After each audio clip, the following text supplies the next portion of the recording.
best thing about the look at Pucci this season, it's not just cool and edgy, but it's simple to achieve. Sam, what's the first step to getting the look? The first step is prepping the hair. So we're going to be working through with the salon finish mousse. So we've got towel dried hair. We're going to use it at the mid lengths and then working it through to the end. Then we're just going to add some to the root as well. What's going to be different about this is we're going to use the hairdryer without the nozzle. We're going to flip our model's hair over. We're just going to blast it like crazy, get a lot of air in there and get that natural movement and volume through the top. So now it's just going to be a case of looking at the shape and starting to put that into shape using our hands. Once we've found the shape that we want, I'm just going to go through the salon finish hairspray, give it a quick blast all over.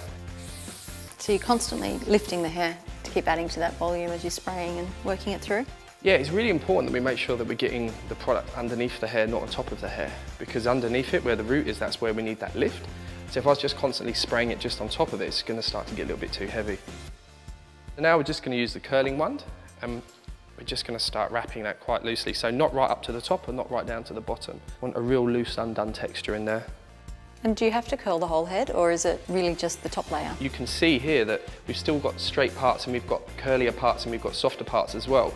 Put a little bit more definition in through the top, but it's really key to be random and to not go through and curl every single part, otherwise you're going to end up with that wavy look instead of that grunge inspired feel.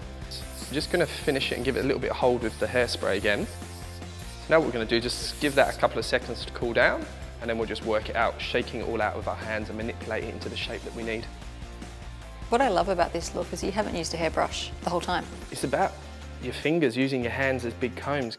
It's a real deconstructed kind of style. It's not about being too perfect. So when you start putting brushes in there and smoothing it out, you get rid of that texture through there. And that's why it works, because we've got those straighter parts in there as well. Just tweaking it in a few places, scrunching some of the pieces up in my hand.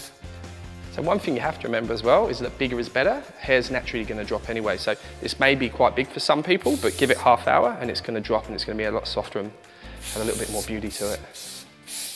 I guess the most important thing is the position of that part and getting that wave. Flicking that over and getting that real 90s kind of quiff on there. Great. Yeah, I love it. I think it works beautifully.